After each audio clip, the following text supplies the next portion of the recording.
Jackie Cation, Laurie Kilmartin. Jackie Cation, Laurie Kilmartin. It's the Jackie and Laurie Show. The Jackie and Laurie Show. It's the Jackie and Laurie Show. The Jackie and Laurie Show.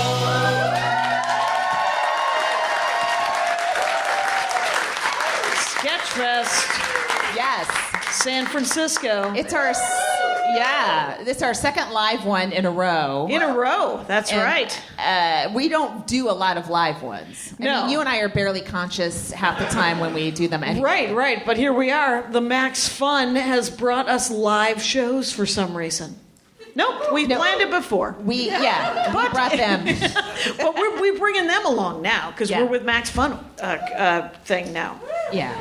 They don't give a shit, and why should they? They're here to hear Max Fun cares, though. Oh, I know. We get long emails. We do. And by the way, I talked to that guy from Max Fun, and he goes, I listened to the show. Hi, Bikram. Let me introduce the word bullet point. No. All right, so here we are. Can we talk about Twitter, for God's sake?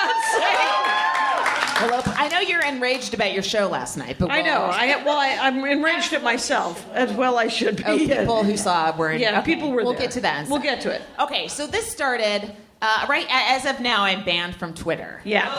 And boo. So what happened was somebody sent me an email about a gig I've done before. And I have to be careful how I describe it. But the booker said the manager of the club liked you but thought you were too blue and wants to know if you have any clean stuff. And first of all, I'm not. You're not blue. You're not dirty. No. Blue is dirty, and you're not an adult. Cunt, clit, pussy. That's not me. That's very rare, right? That's in my personal life as well. I don't even know what's going on down there. I try not to be involved. But so that's you not have a huge chunk where you call it a gash. Jackie, I dropped the gash. I did drop that bit. That's what he said. Oh my God, I'm so happy to be here. You're doing act outs. Be ashamed. I'm so happy to it not being yesterday. Go ahead. And usually if I get a complaint, it's you're too dark. Oh right. Please Which don't do. Maybe that's what they meant. No, I don't know. The manager's like fucking Pauly Walnuts, who hair slicked back and thinks women should be probably features at best set up the man appropriately. Ugh. And, the other male headliners that work that club include Bobby Slayton, and my very dear friend Larry Bubbles Brown, who's fucking filthy and super and 1,000 times darker than you. Yes. Well, not 1,000. I'm fucking in there. Oh, you are so dark. I'm insulted. I'm so sorry. Yes. But here's the point: the critique was not accurate, and it's based on this ancient. This guy is an old club manager. He's been. He's used he's to a fucking music. dinosaur. Yeah, and so it's based on his opinion about what women should be. Okay, so if I heard that all the time, I'd be like, oh, one of those. But I hardly ever hear that I'm too blue. Right. Okay? So and the shows went well, and I sold a lot of my Dead People Suck, which I was like, oh, I'm probably not going to sell any here, and I sold out on Friday. So even the dark stuff was really working. And I'm not a comic that goes, oh, this crowd hates blue material. Let me do 5 more minutes of it. I will fucking shift gears very quickly. I want to get laughs. I'm not trying to walk the room. Nope. Okay, that's not my. You've my never goal been that. As a comic. Yeah. Same day. There's this guy that books a club that, that guy. That guy. That guy. Yes. And so I said, she's going to write it down. So I'm like, hey, I'd be happy to headline. It won't mean anything to you guys. But I'm happy to headline. I've seen some people on their list of comics they headline, and I'm. So you sent your avails, right? I sent avails. I said, hey, happy to do a spot, happy to headline. Sure. And I get this immediate email. We only headline people who sell out immediately, and I'm like, I think I've been to some shows that weren't sold out. Right. But I have never been to a show there that has sold out. Right. But it felt like I was being cornered by two same-age men. Yeah. And I was very irritated. So I just tweeted this vague email. I mean, a vague tweet where I said, I'm tired of waiting for old men to die. Right. Because that's what it feels like. I have these... Yes. You were... How can Twitter be headquartered in San Francisco when that gets that response? You know what I mean? But I mean, it feels like we are just waiting for certain gatekeepers to fall over and die because they won't get fired until they Neither die. of those two guys are getting fired, and but I am proud that you didn't chain yourself to Twitter's doors. Yeah. So that tweeted did okay, you know, Yeah. and then The tweet did okay. a couple old men took it personally. Yeah, okay, I was aiming it at you specifically. I wrote it. You're a super plumber, vague. you dum-dum. It's not... Yeah. And so then I replied to my own tweet saying, if you're a man who's taking this personally, you can go ahead and die right now. Right. And Yeah, that's not targeted at anyone at all. It's couldn't be cast a wider net, really. Right. And so the first tweet, they got me suspended, I guess, and they... Suspended for 10 hours, right? Is that the first one? I don't know. The notice was, if you agree to delete this tweet, it's like, delete this tweet and pretend you never thought this, and or you can fight it off. And so I started filling out a form. I'm like, this is ridiculous. It's a very wide open tweet. It's a joke, Yeah. you know, and it's not aimed at anyone in particular. And Right. Old men are gonna die anyway. They're old, okay? I'm not waiting for babies to die. Old men are fucking next on the list, you know? And they just... Christopher Titus posted that goddamn video of that guy stabbing that dog. Ooh, what? Yeah, a guy stabbed a dog in Mexico, and he's like, who is this fucking guy? And I was like, I gotta watch a guy stab a dog. Who are you? Why are you... Right, and Oh my he God. he didn't get blocked. Well, I Sorry wonder to what digress. the difference is. So they said. So I just said, you know, not aiming it at anyone, and it was generic enough where that if you hate Trump, that could be who you thought it, but it's for whoever your old man is. And plus, I just did a show on the CW where I specifically said I'm waiting for my mother to die. I can't wait. Here's ways I'm trying to kill her. Yes. And the clip was on Twitter. It was You got 3 minutes on waiting for your old lady mom to die. Yes. So it didn't. So It that reminds me of that Facebook thing. what? Who said the comic who said men should? It was Marsha Belsky. Marsha Belsky, Right. Yeah. And she got kicked off Facebook, Right. Because she just said something along the lines of, "Men have to shut the fuck up and die," or something. It was just it Because wasn't you know even. when it's that generic, it's not. Well, men are a protected group. Women are not. And there's no one taking. It's like men and women, we should be equal, but we're not. And so the way we see men isn't the way society sees men isn't the way society sees women. So when women do something that's angled that way, it's not the same as when men do it. Even though if you switch the words out, guys would be like, "Well, it's not fair. What if I said that?" Well, it's not the same when you say it because you can do whatever the fuck you want and no one gives a shit. No one okay? cares. You get Okay. to right. So then I make that thing to Twitter. I said, you know, explained the tweet and told them they need to hire comedians to read it. You're making so much money, fucking hire some road comics to go through tweets and decide what's a joke or not, Right. you know? And then did you say at the end of it, "I would like to be verified"? No, I don't, because that'll cause more attention. Oh yeah. I mean, that's another thing. It would help to be verified because you look like you're a professional, but then all of a sudden you're in the crosshairs of MRAs that go after verified comedy writers, female comedy writers. They did it to the SNL writer, a couple Colbert writers. You know, we're going to get you fired for this tweet. I mean, at least I wasn't verified. Right. You know, at least no one, you know, probably went into Wikipedia to figure out I write for a late night show. You know? So then they found, Twitter, maybe while investigating my defense of myself, found the reply. And then they suspended me. Yeah.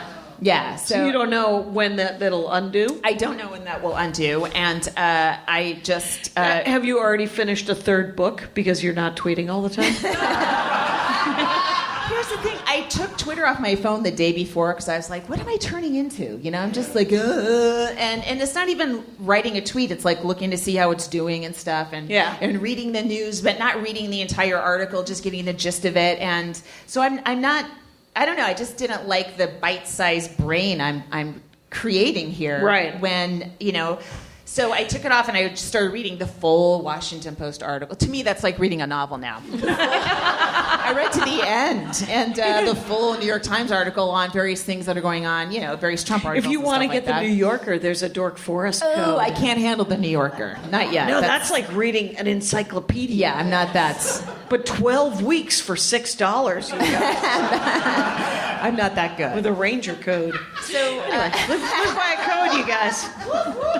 So now I'm not on Twitter, and I don't know what the outcome's going to be. And part of me is like, well, why would I want to be? If this I gave out your Venmo address. I was like, she's doing all of her tweets on Venmo now. And then everyone can send you $1. Nice. Why would I want to participate in a site that's... I mean, if you look at what... Here's the thing that galls me is I have to prove that I'm not going to harm people to Twitter. Yes. This site that has probably contributed to this election that put a lunatic in office and at minimum is accelerating the death of the planet, or at least the way we're going to experience it as humans. I have to get Twitter's permission? Right. Fuck you. Right. Amen. You get my permission for what you did to this election. Did you want to call this episode Fuck Twitter? Yeah. Because I would support that. So I don't know. I mean, it's a tool for comedians. It's a good way to market stuff. I mean, maybe if I'd been able to tweet this show, we had more people. I don't know. I retweeted a lot of things. And I said, remember when Kilmartin was on Twitter? And then I retweeted your last tweet about this show. But it's kind of like, I want you to come back on because it's kind of like being at your own wake. Yeah. Everyone misses you so much. There was so many. It's like, what's going to happen? Is she coming back? Tell her we love her. And there was a lot of that. It was genuinely a lot of that. So you can, it'd be like being at your own funeral. Yeah, and I don't want whoever turned me in to win. But then I'm like, I don't know this person. Why do I give a fuck what this person thinks? I know. They're going to do a dance on it. Twitter's not real. These things aren't real. They don't pay money. Right. They take up time. They take up space on my brain. I don't know. And we're coming... Part of me is like, well, we're coming into election where we're probably going to have a female candidate. And do I just want to get punched in the stomach every single day? Right. Or do all of us who can handle it get out there and fucking punch back? Right. But then we're all just in a melee together. Right. With who? Bots? 17-year-old Macedonians? I mean, who is getting a piece of my head? What's the point of all this? So... right now, I just don't know, and I don't want to I'll go on Instagram. I'm not like a photo person, I'm not a selfie person, and so maybe Instagram. And there's more to it than that. I do hotel art. Yeah.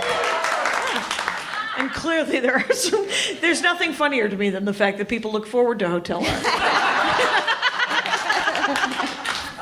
It's admirable. It's there's.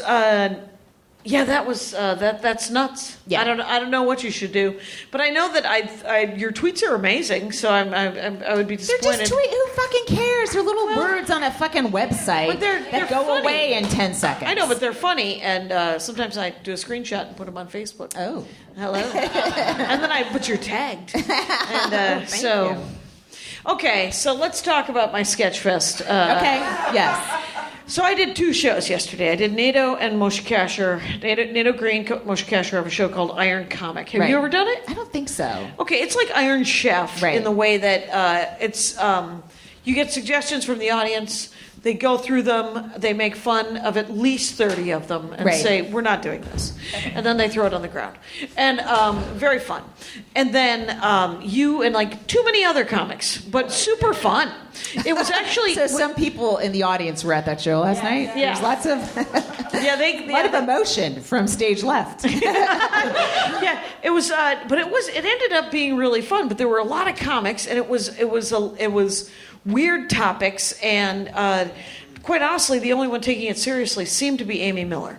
And she won, and she was fucking hilarious, and she freaking nailed it. And at one point turned it into a roast of Andy Kindler. And she was outstanding. But her and Greg Barrett ended up, because you go 3 rounds and then there's a head-to-head with the 2 people. And there are no stakes. Right. You win nothing, you gain nothing. You come out of it possibly with a maybe a partial joke. Okay. I wrote a dick joke. I mentioned manga. I might have had 2 things. Listen, it's always brave to write a dick joke. I added a dick joke to my consent bit. I know, I saw that. It was good. That's good. That consent bit's coming right along. Yeah. It's a good one. Anyway, so that was really fun. Incredibly supportive audience. Mm-hmm. I think that they've done it a bunch, and so they have a really great following. The next show I did was called 3 Headliners, which of course by the semantics don't even work. But because it was is it 3 separate shows? Right, exactly. It was the MC and then a headliner, and then the MC then it was one damn show, and we were all just doing 25s. Right. And it was fine. 3 people who frequently do 45 doing 20. Right. Now, that's a lot to put on a poster.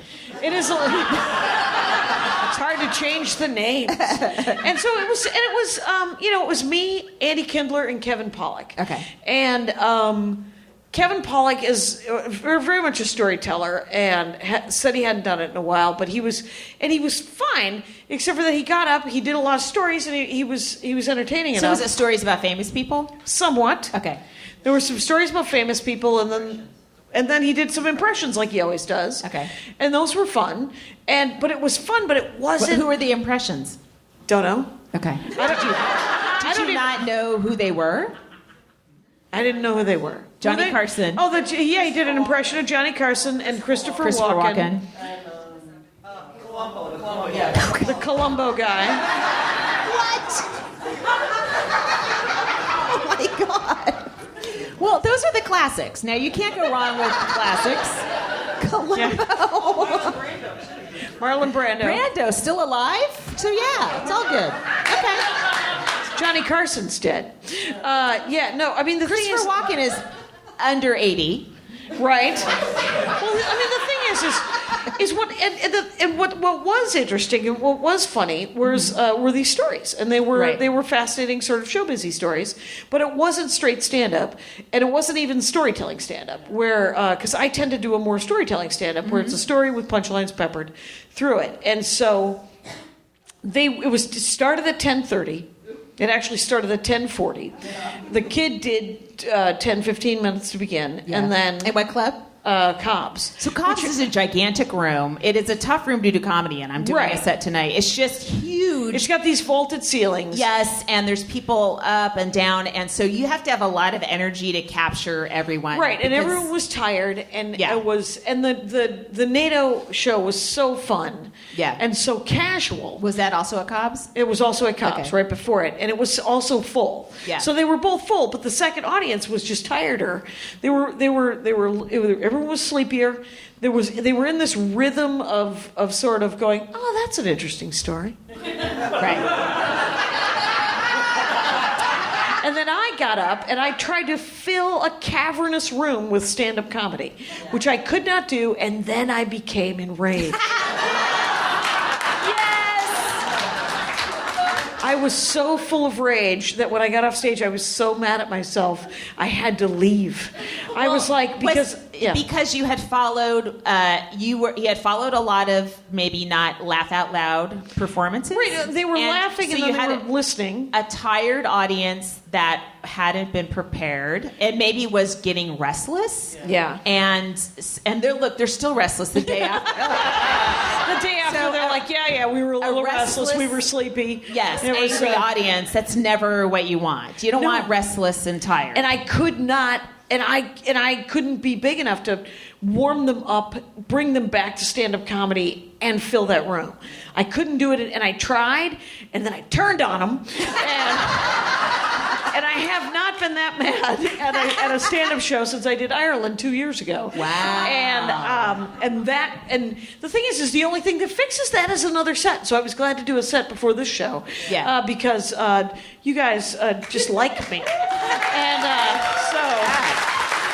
and I needed to work on these jokes, and I was trying to work on these jokes, and they were, the response I was getting from the first 4 rows that I could see was enormously like they were sort of leaning into it and going, oh yeah, that's interesting. And I'm like, fuck you. I don't want to be interesting. I want you to laugh at this weird tiny twist and then come up with a new line like I just did in front of you bastards. That was a great line. That was a good line. That's a great one. And so, I don't know. So I left and it was funny though because I was, Alex Edelman was there, and I was like, I'm full of rage, I gotta leave. And he goes, why? I thought it went really well. And I was like, because that's the other thing about Cobb's, is you can't tell how well you did in a room that... It's true, the laughs go up. The laughs go up and dissipate unless it's this enormous...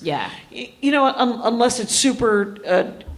unless there's a lot of energy already in the room. Right. You can't really tell how well you're doing. But people came... people were leaving... because they were so tired, people left during fucking Andy's set. And so I was walking out, and the manager of the club, he was like, oh, you were really funny. And I was like, yeah? And you accept no compliments. Oh, my God. You're brutal. And then I was just trying to backpedal a little bit, and I was just like, nah, I just needed to be carried off stage in a standing ovation. I'm so sorry. And he was just like, no, you were great. And then he told me the last time Bill Burr did that room, he got off stage and he said to the guy, how do you think that went? Because Bill Burr couldn't tell how it went because sometimes the laughs go up and dissipate, which is so. I got back to the hotel. I couldn't go to the after party. Did you go to the after party? No, I was tired. Yeah. I was tired. I'll talk about how tired I am in a sec. Finish your story. Well, the only end of the story is just someone asked me if I was going to the after party, and my answer to all after parties is pretend I was there till the end. Oh my God, Jackie was the last one to leave at 4 a.m. She might still be there. And I will have been asleep for 4.5 hours. No, I ran into Andy Kindler today. He was coming out of the Fillmore Bakery, which nice. I couldn't go into because there's no seats, so I went up to Jane. He told me about Jane, which is up the street. Anyway, had a great croissant and a delicious latte. But he goes, oh, you and Jackie, you guys don't have guests. We don't have guests. We might do one together, our podcast. I go, oh, the one you do with John Levinstein? And he's like... No, Josh Weinstein. Josh Weinstein. So anyway, I'm anti-Semitic. Huge reveal. Josh Weinstein, it's Elvis. He goes by Elvis. I knew. I steened it. I missed. Because there's too many Josh Weinsteins in the world. Yeah. And I mixed him up with John Levinstein, who's not even a Josh Weinstein at all. Oh, right. You're right. Right. Okay. He's on Twitter. Because Josh is a Mystery Science Theater 3000. Yeah, I know who he is. Who he is. He was on Freaks and Geeks. Yes, I got it, Jackie. He was 16 when he started. He was a genius. Oh my God. Okay, I'm just Let me tell you a little bit more about Josh. Real nice guy. He used to have a great joke about ice fishing back in the 90s. He did. He really did. Well, he's a Minneapolis comic. When people say they used to have a joke, that means somebody's taken the joke. Oh. No. No, in my case, I'm like, stop fucking doing that joke 30 years ago. No, to Josh. Oh, okay. Yeah, he should stop fucking doing that joke. Why are we attacking him? Unnecessarily. Oh, I'm not attacking. Wait, are you saying I'm attacking? Yes, you are. Yes. Okay. So I had last night. I didn't go to the after party. I was. I said yes to 2 podcasts yesterday, and then I was so pissed at myself. I haven't been home on a weekend since December 21st, and I'm tired. And so I'm just, a part of me is just like I'm getting frazzled. I need to be under covers. Yeah. You need to be days. in your own home. Yes. On a weekend where you can just sort of relax. Yes. So yeah, I have exactly the same. You do. So I and we started the Conan show started this week. So it's been a lot of just a lot of frantic energy. Has it been fun? Yeah, it's fun. It's different. I mean, we're not writing like 40 jokes a day at the moment. I don't know, the mono's changing a little bit. It's a little more conversational and then going right into comedy because we don't have a lot of time. So it's different. But it might change, it might get a little more jokey. Like the first week back, it's sort of addressing the first week and stuff like that. You got to figure out. We'll see. But I also have like sketchy things in the works. That's not what I'm. Sketches? You've written some sketches? No. You're a sketch writer? No. But I've had some stuff on the show that wasn't jokes. I've had bigger things and stuff. Desk pieces? Yes, desk pieces. But I always need I'm like your hand has to be held by the sketch person because they're like, okay, here's the film editor. Now you sit with him and but what do I do? So I'm we're probably going to be able to do more of that stuff, which is good. It's cool. It's just different, and so. That's a new thing to get used to, and so and then on Friday night, I did Story Smash. Christine, I showed up. I was there after. Yeah, and I saw you guys. I saw you and Jackie Fabulous. You guys were both on the same show. The improv tagged the wrong Jackie, so you guys both showed up. They put my name on the list, but they tagged Jackie Fabulous, and so Jackie Fabulous texted me and tweeted at them and said, is it Jackie Cation or Jackie Fabulous is going up tonight? And so I got an email from the Improv saying, hey, you're doing the show tonight, right? And I said, yeah, but I'm the only woman. Why don't you give her a set? And and they said, yeah, you're right. I didn't realize. And that show, by the way, I had to leave. But 2 women, 2 Jackies on a show. 2 Jackies. That's very rare. We're like the Joshes of comedy. Oh, by the way, just to circle back, so the booker that I was talking to about the club I kind of said, I'm not really blue. I think it might be this guy. And the booker went back to the guy and got me a week. Oh, good. Yeah. So it all worked out, except I'm kicked off Twitter. Except you're kicked off Twitter. By the way, that night I had to leave because I saw there were some comics that I liked them as people. Yeah. For the most part. Right. Work friends. But literally it was a 15-minute set of was I in the lab? Whatever. One of them was in the lab, and one of them was in the main room, and I couldn't watch 3 of it. So I saw 2 of it, and so I saw him, and it was 15 minutes of Bitches Man. Oh, and but he's got other stuff that's brilliant. Brilliant. He does. Yes, and then this guy was going up next, and I'm like, it's going to be 15 more minutes of Bitches, and I can't. Was it? I didn't stay. Oh, the last time I tried to stay, all he did was bitch about the Me Too thing and how it wasn't fair. The second guy? No, seriously? Wow. Interesting.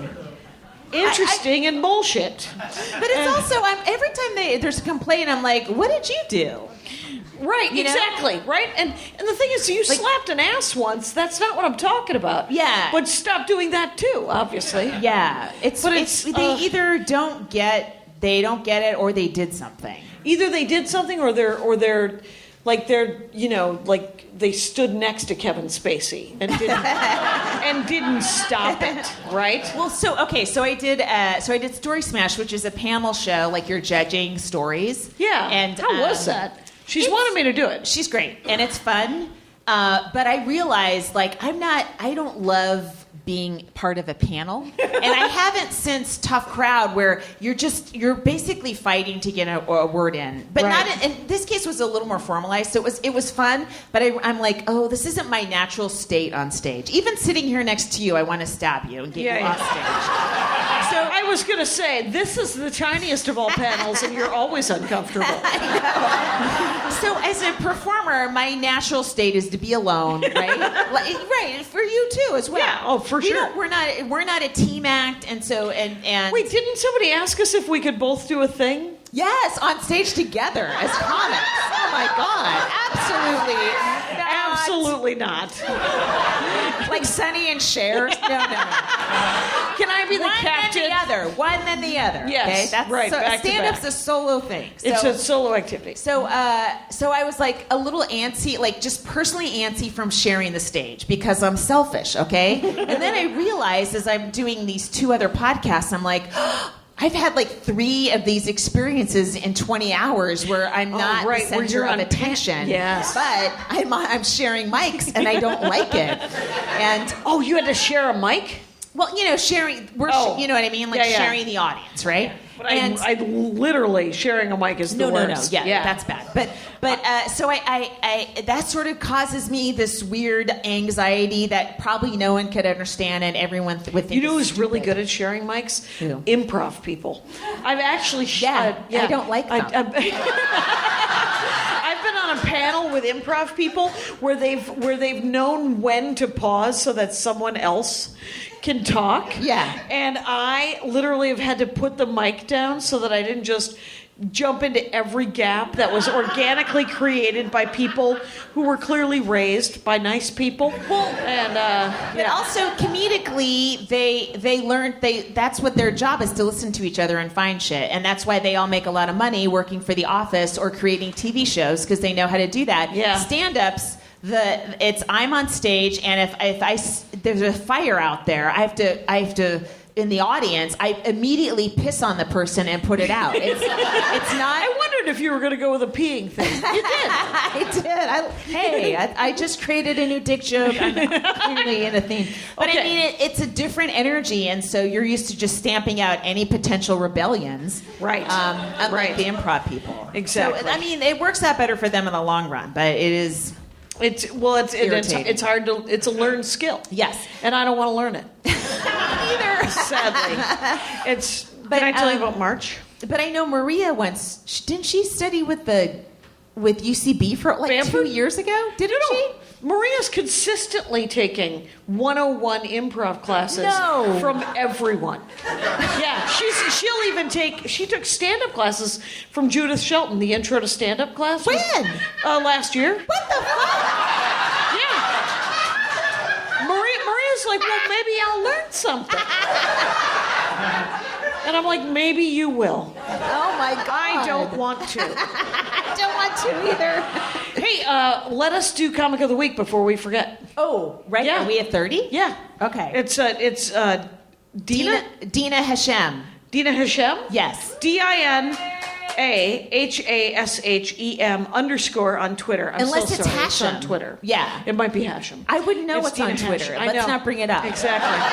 But that's her Twitter handle, you guys. It's an underscore at the end of her name. Yes. She's very funny. We just saw her. What did we see? I watched. It was a Comedy maybe? Central set. Oh, yeah. It was a Comedy Central set, and what she is she's one of the newer comics, obviously, Yeah. right? Because she's probably 30, and she is. If she's kind under of 30, deadpan. she's screaming right now. What the fuck?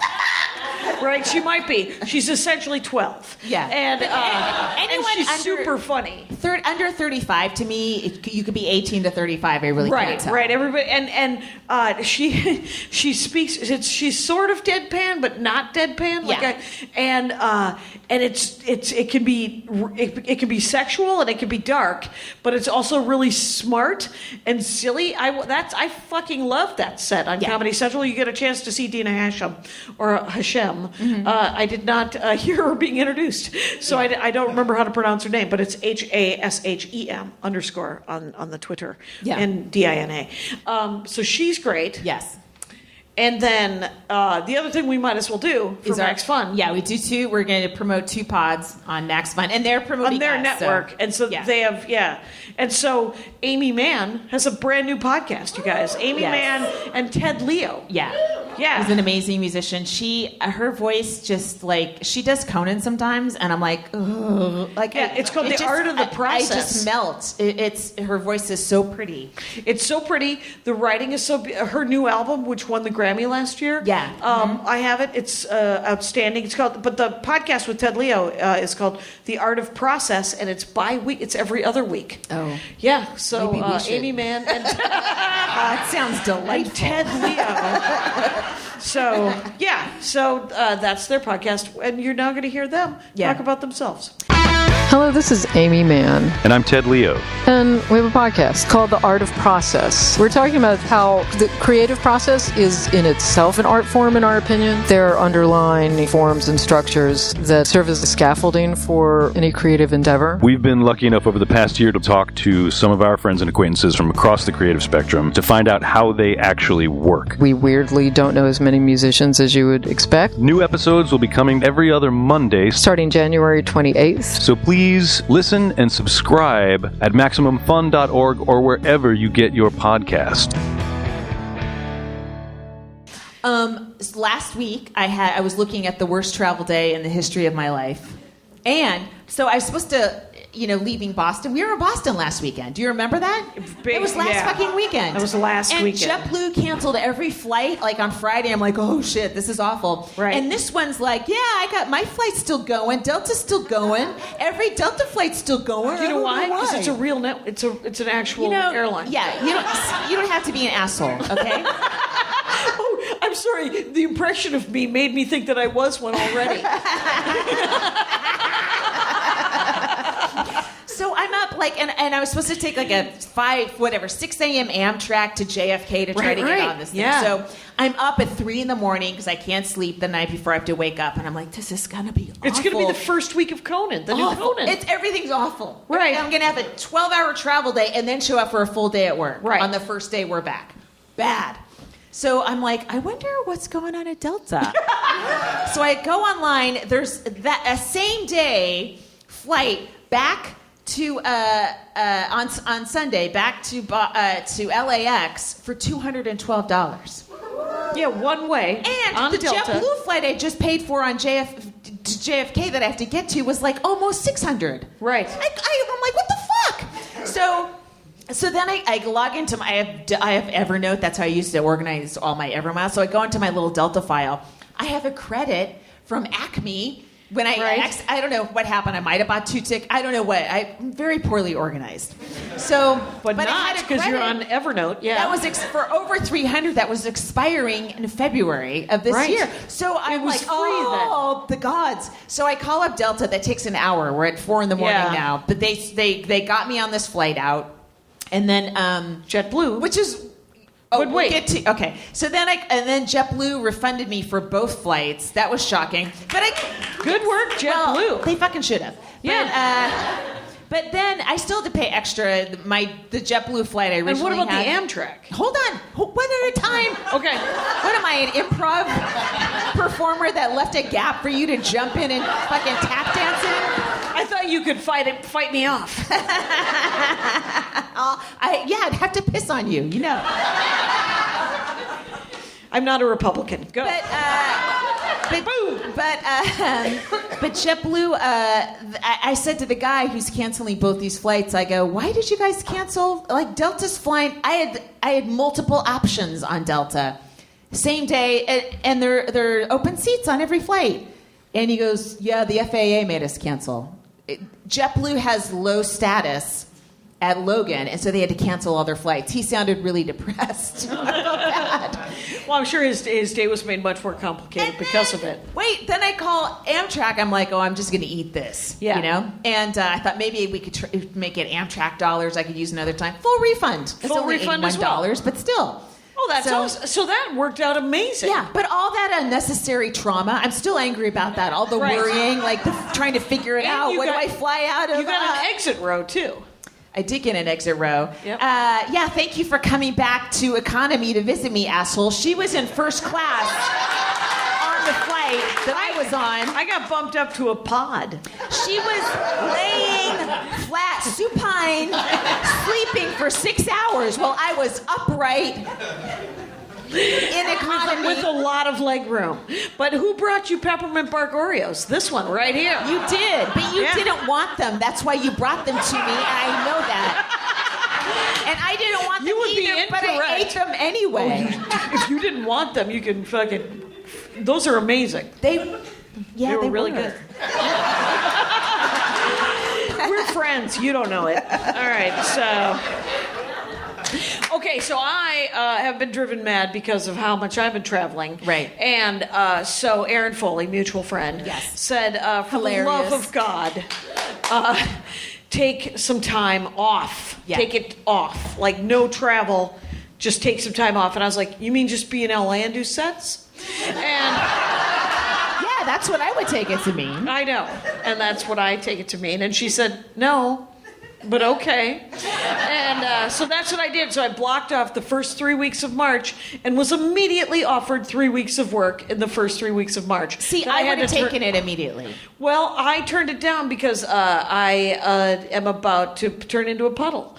And so I need the time at home. So I'm doing one gig that you got me up here. Let me tell you how much that hurt. I know, because you were like, wait, it's in March? Maybe I could do it. Well... I could have done it. Right, and I offered it back to you because God you already knows. took. But I didn't feel like I felt like, oh no, and then you were doing all the extra work. But yeah. Oh my God, you could still have it. No, that's okay. Oh my God, I swear to God, it's a private. It's a weird corporate. Here's the thing. The guy, is an old friend of yours. Yes, very funny guy. He DMs me on Twitter back when I was able to read DMs. And offers me a gig, and he said it's January 31st, which is next Thursday, and it's 7:00 here in San Francisco. So the closest I can leave. When you get back on Twitter, by the way, you should double check to make sure that he did say January 31st. He did. I did. Oh yeah. Good. I checked.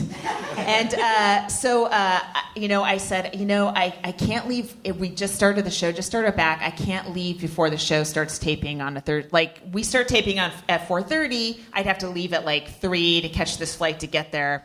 So I said, I can't. I go, because it pays a lot. And I was like, I can't. I go, but I can give you 4. He asked for other women, right? And so I gave 3 names. Yep. And then you got the gig. And, I got the gig. And then you said, yeah, I'm. It's in March.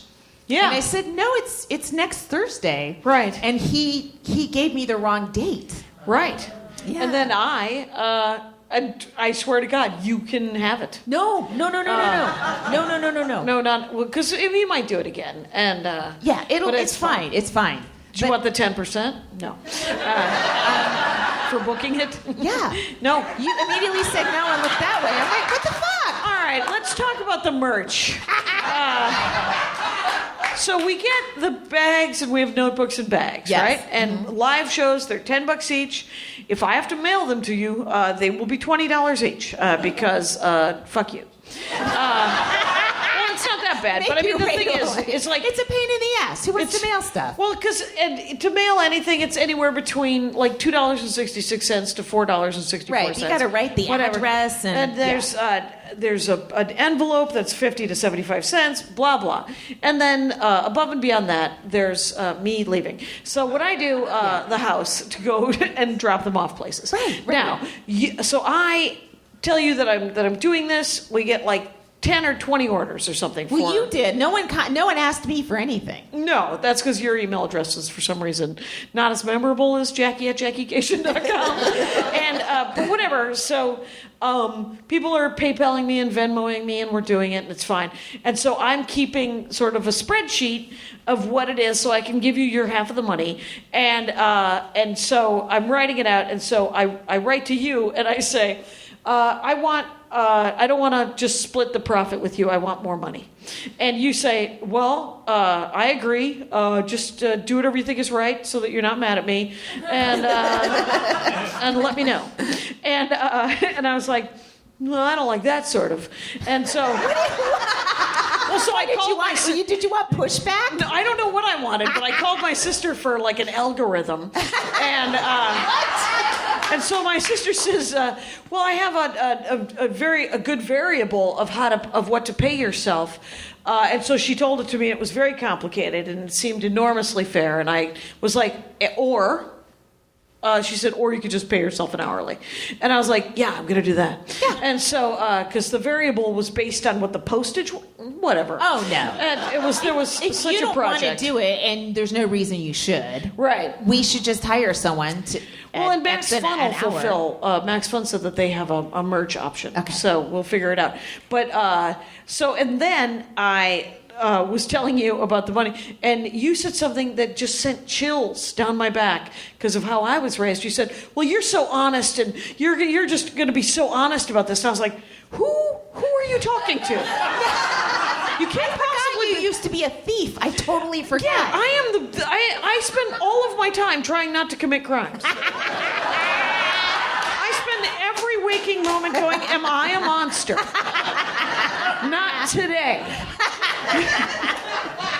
I trust the process you go through. Right, which is right. It was, but it was hilariously terrifying when you said it. I was like, "What? What's happening?" So, well, you're like, so you can double check my work. I'm like, I'm sure it's I'm fine. Yeah, that's I'm right. sure it's fine. So, are you working? Sure, you're not taking my notebook money. I mean, yeah. For sure, you're getting $5 a notebook. Know that Minus in your whatever heart. they cost, No, because we've already paid for that. yeah, we've already but taken I mean, that you have out. to Yeah. incorporate that into your- Oh, sure. The math is very fascinating. No, I'm bored already of the math, but it is working out, so it's just fine. So, what are you working this week? Tomorrow, this will go up tomorrow. It's Sunday. I'm in Los Angeles at doing various, sets. at various places. I'm home all week myself doing various places, and then I'm going to Denver doing the Comedy Works, the outside of town one. Awesome. Yeah, I'm looking forward to it. Shit. There goes your water. Oh, and it's leaking. Wow, that's great. Weren't you just there like a year ago? I wasn't. I was there the week of the election. Oh, Yeah, right. Hillary Clinton won the election, was not inaugurated, Right. and then I went to Denver. Oh, that's right. And there was a stunned look on absolutely everyone's face. Right. And so this time I'm going out to Greenwood, I think it is, and it should be fun because Wait, I've been how many comedy works do they have? maybe 2. There's 2 because when we did a show, Conan did a show in Denver, and we Yeah. drove by one on the freeway. Oh, there you go. But that wasn't the downtown. That wouldn't have been the downtown one. That would have is been that the the real one you're one. doing? I believe so. Okay. And I'm really looking forward to it because I really like the downtown one a lot. Mm-hmm. And when you headline, you get a zip hoodie. And I rip my zip hoodie. And, that's nice. Yeah, and so I get this. So I was emailing them my avails, and I was getting nothing. And finally, I said, "Hey, I need a new zip hoodie. I ripped it." And I got a week later. It was like, all you need, this is a classic Elliot Cation. They're like, all you need is a good story. That's it. You just got to engage the audience. And then you get work. It's so weird. I'm excited because I'm going to be in New York 2 weekends in a row at the end of February. Yep. And the first one is our weekend when we're doing QED on the Yes. 16th. And before that show, I'm going to do a set at Eastville, which is in Brooklyn. Mm-hmm. It moved to Brooklyn, which means Wow. you can't get to it. There's no Right. point on it. Right, there's no- But there's I'm no like, getting I'm to it already from in there. Queens. Okay, I'll do that. I'll do a show there. And then the following weekend, I love the Tetris when you're trying to like fit all your spots in exactly. Yeah. And I emailed the comic strip, and Yeah. they're like, yeah, you could put in. And so I am like 1 an hour for like 6 spots on almost, and maybe 5 spots Friday and 6 on Saturday. It's bam, bam, bam, bam, bam till midnight. Wow. 7:30, like 7:15 to midnight. Wow. I'm so excited. I just love, because I'm like, oh, and there's enough time to get to all of them. I don't have to panic. It's just gonna be get Wow. off stage, get in a cab, go, be a few All right, minutes everyone early. make a note, because the week after that, let's hear how that went. Because I'm going to New York, and I'm doing all the cool kid shows. Yeah. Which means I have to wander around Brooklyn and Queens. Yeah. Which means whatever money I'm making is going to be spent on lifts. Right. And then I'm doing the Upper West Side Club The, a Stand Up couple New of York. times. Stand Up Yeah. New York. So doing a couple of spots that week. I'm doing, I have, for 2 nights, I have a stand-up New York, and then I go, bing, right to the comic strip, right through Central Park. Oh, cross. It's such an That's easy nice. cab ride. It's like 15 minutes at Right. the most. It goes right through the park, and then bing, Yeah, you're right you're there. right there. I wanted, I would love to do the comic strip. So you have that email address? Yeah, I do. right. Yeah. I appreciate that. Because New York City. I don't know if I know him from way back. Right. And he may or may not be interested in me, but I'm, I won't invoke your name. I'll just say you can I'm invoke my name. It's and then I'll just, because that's the rule with comedy. You don't invoke a name unless you've asked. Otherwise, you just do his cover letter like a person. And somebody, too many people are interested in comedy. Somebody emailed me about looking at their packet and they were a banker ahead for like a year. I'm like, whoa, that's a big switch. It's a big leap. Yeah. I mean, it could come true. And maybe I did an interview with somebody, I think for the Milwaukee show. I'm doing a show on February 14th with Carmen Morales. Oh, cool. That's going to be an awesome show. And she picked up a couple, get this. So, there's no money in this. You know how Milwaukee? You're going to Milwaukee for no money? Right, because I can stare at my dad. Right. The aging process. You got to go look at the elderly. Is Carmen also going to stare at your dad? She's going to get to meet my dad. And the only people that have met my dad are Maria Bamford. And, what if Carmen is your new stepmom? We know your dad. We know Elliot. I already warned her that he's going to be like, so you're Cuban. And she said, I will give as good as I get. Your stepmom works the store. She does work the store. Good for her. Yeah. I noticed that. Good for her. Maybe it got by a few other people, but I knew it. I saw it. It just makes me want to. Except for that there's, again, nowhere to park. So, but the thing is... there's a huge lot up. You have to walk up above, walk down. This doesn't accelerate. I need to valet park. I need to park. I just, I don't want to spend $20. Okay. Anyway, it's 15. 15? All right. Yep. Are you not tipping anyone? No. To valet, I tipped to valet, but I mean, the parking garage above the Comedy Store is like $15. I mean, it's still a lot, but you don't have to circle Sunset Strip for 6 hours waiting for the little, the $2 I'm going to finish the story about Valentine's Day. So she, part of her pay, because there's no money in it, is there's, like a couple $100 or something. I said she could have some frequent flyer miles, and that I could fly her there, and then she wouldn't have to, pay to do stand-up comedy. Right. Because it's going to be fun to have someone that I like on the show, Well, I take that personally. Yeah, you should. Did you want to come make $200? No. My father would fucking love you. He loves a blonde. Anyway, but the thing is, so she picked up 2 other sets. She picked up a Samara. You know Samara in Milwaukee? She used to book the club that was in Milwaukee, but there's no club that anymore. name. I think she never booked me. That might be why I know that name. Right. I remember sending her avails the old way. And her mom, with a tape. I don't think she ever booked me. No, neither one of them ever. I'm Christ-like in their minds. My miracles don't work. Book? The one on Brady Street? Yeah, they never booked me. I fucking know Samara. Yeah, very familiar with that name. Oh, yeah. So she booked... hey, Samara, it's Laurie Kilmartin. I'll be driving out to Chicago to work Who's on First. Maybe I could MC your room. Nope. Nothing. Not silence. Well, she books Carmen. Wow.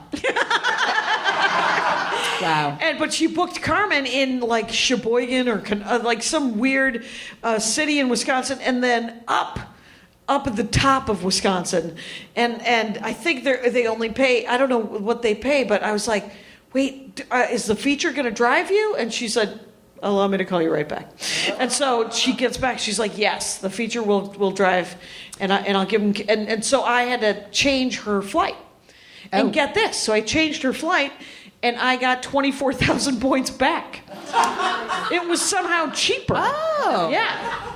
Here's the thing. I jumped in a lot of cars with other comedians that I probably shouldn't have been. Oh yeah. Did you ever get attacked? No. I just mean the car's not in good shape. If someone were to sideswipe us, the airbags wouldn't go off. There's Sometimes There were you no don't airbags. Sometimes you don't want to be in the features car. Sometimes you don't want to be in anybody's car. It's, I was always the feature who had to drive. Yeah. And you certainly didn't want... I remember I one was time... a very responsible driver. Judy Tenuta said she wouldn't get in my car once. Oh. Yeah, I was emceeing at the Comedy Gallery at Gaultier Plaza in St. Paul, Minnesota, and Scott Hansen volunteered me to drive her back to her hotel room, and she looked at me and she goes, "What kind of car?" I said, "It's an 83 Ford Escort with a big dog sticker on the door." And she said, "Nope." Good. She saved her life that night. She saved her life. Guess who lived? Me. That car was $400 and worth every dime. I got Botox yesterday. Oh, yeah? And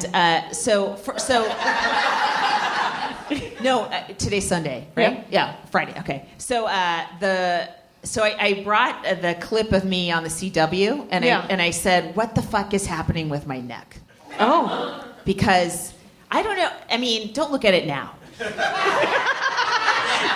You saw me look at your neck. Yes, I'm very sorry. Well, you mentioned You are not remotely sly. You're Don't introduce a gun into the plot, Mr. Chekhov. It's not my fault. So she goes, "It doesn't look like that now." And it might have been the lighting from underneath with the gala, but I was like, "What? Oh my God. What am I supposed to do? Cross my hair, do a braid in front of my neck to cover it up?" Sometimes older ladies will wear those chokers. Scarves. I know, scarves. but everyone's on to you when you do that. Right, and right. Same with turtlenecks, okay? So, But Botox, nobody's onto that. They're like, wait, is she 23? she goes, "Well, there's something coming out that it's called Aqua Gold." There's always dumb names. But I'm like, all right, but let me know when it comes out. I'll try it. I can't take this. All right. But so then she's like, but then because she saw my set, Yeah. she's like, then we started talking about comedy, which she's like, she's sticking a needle in my face. Talking about stand-up, asking you about CK? Yeah, she goes, she goes, "My favorite comic is Bill Burr." And I go, Okay. "Oh, that's great. He's really funny." And I go, "So, who's your favorite female comic?" And stumped. Yeah. And then she starts describing somebody. I can't figure out who it is. Maybe Whitney Cummings. Maybe Toady who the fuck knows? Right. It's not. And then she goes, "Oh, there's this Asian lady." And I go, "Oh, Ali Wong? No. Helen Hong? Yes." And, Oh, wow. No. And I go, "Jenny Yang," because Helen and Jenny are on the cusp of greatness, but they're not super famous yet. So I'd be shocked if a woman who didn't know anything about female comedy only knew Helen or Jenny, right? Right. No. And then I'm like, I go, "No." I go, "Margaret Cho? Yeah! Who the fuck doesn't know Margaret's name?" Right. That's like not knowing Madonna. Oh, she was a singer. She did. She was like Wham, but she was a lady.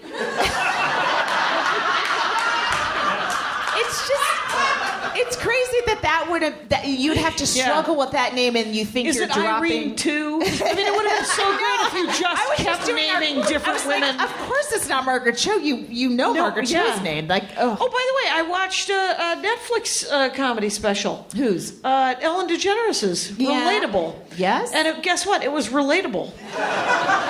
She did did you see it? I did. Oh, you saw it? I will.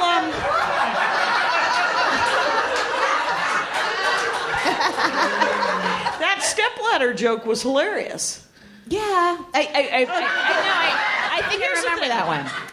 What I liked about what I enjoy about stand-up comics, even if they've not done it for decades or whatever, or you haven't seen them, this is a terrible example, but when I saw Bill Cosby, I had not seen himself ever, right? But I saw him do stand-up, and I was like, oh, he's just a comic. Yeah, and he's a really good comic. Yeah. But he's not blowing my mind. And what I liked about Ellen DeGeneres is that it was still smart and silly. Yes. And it was the same kind of comedy. But it was obviously new topics and new stuff. And she had that through line about being fabulously wealthy, which I thought was which was, I thought, better done than Seinfeld does it. Yeah. Yeah, it was much more relatable, oddly enough. And it was well done, but my only thing was, and this can happen to any comic. Yep. The bit she did about the waiter who doesn't write things down. Yeah. We on Conan, we've had a recurring character of a waiter who interrupts and doesn't write anything down for years. Right. And it's like, oh, that's Dan Cronin's that's thing. covered. Right. So to me, I get very protective over people Other people's when I bits, see that happen. So, but I'm sure she didn't know. And we just had a waiter today who didn't write things down, and people were making jokes. I'm like, ooh, this is still Dan Cronin's. Did you say that at lunch? No, we sat in silence at lunch. Okay, so we should do the other Max Fun before we're done. Yes.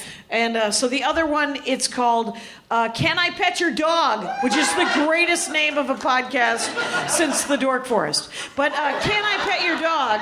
It's with Allegra Ringo. I have not listened to this, but I will be listening to this because I loved all descriptions of this. It's on Max Fun. It's with Allegra Ringo and Renee Colvert.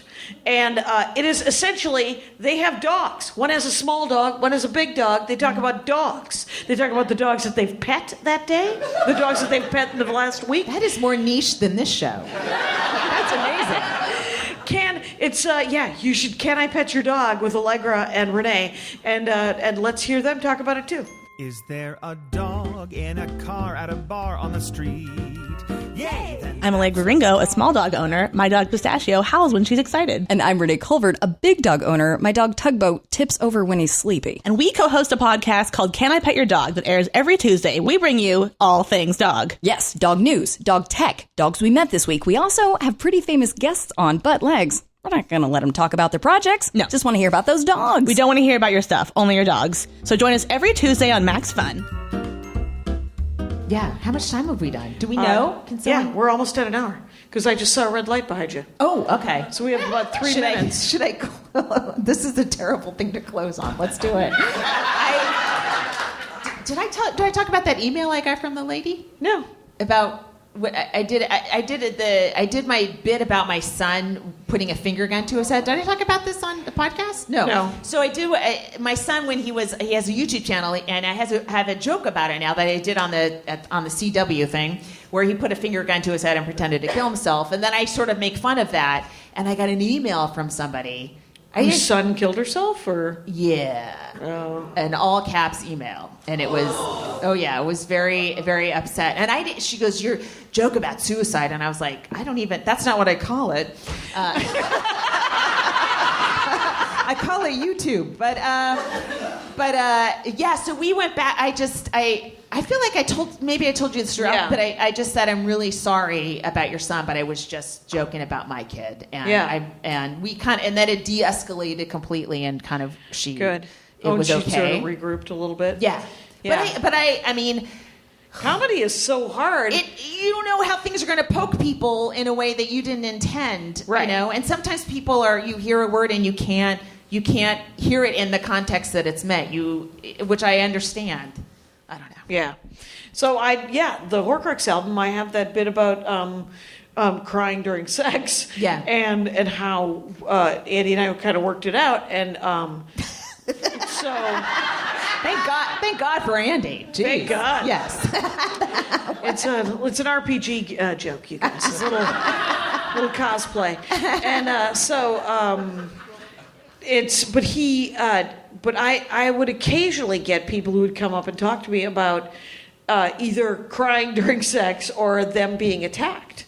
And sometimes, and I had one woman at the Comedy Attic who, of course, Jared is awesome. Yeah. He's just like, yeah, we've all been attacked. And I was like, well, we can go with a middle ground. and he didn't say that to her, by the way. To you, maybe. He said it to me, and he was just like, yeah. But I mean, it's so hard when you trigger something, and because I know, like, J.F. Harris has this joke about being called names, being called gay when he was a kid. Yeah. And he gets these people who come up to him and say, hey, you can't use that word. And he was like, that's hurtful. And he goes, yeah, it was really hurtful when it happened. What it to me? Yeah, that's the why joke I wrote about it. Yeah. That's why I wrote a joke about it, because it was super hurtful. And so, I mean, there's perspective, and nobody does any research. They just watch comedy. They just turn it off. Anyway. Yeah. Wow. This There's is no the end to most that downer story. of an ending we've ever had. I'm going to go see live music this week. I'm going to go see a band with a guy who probably works at Twitter. He's in a cover band. Yeah, he definitely works at Twitter. Okay. It's called Scary Pockets. Yeah. Have you ever heard of Scary Pockets? No. They Jackie, do cover. I haven't heard of music. Right. Well, it's a thing where he holds a box with some strings and he goes plink. And then that's what music is. And then so let's build from there. All right. And what he and his merry band of people do is they do funk up classics. Okay. They just do and super fun to go see. And it's Andy's birthday, so we're going to go to a thing. Yeah, he was born. Let's end on an ah. And leave it. All right, bye.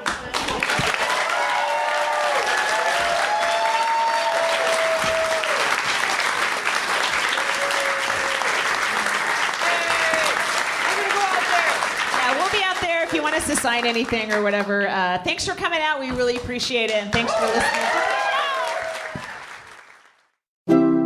MaximumFun.org. Comedy and culture. Artist owned. Listener supported.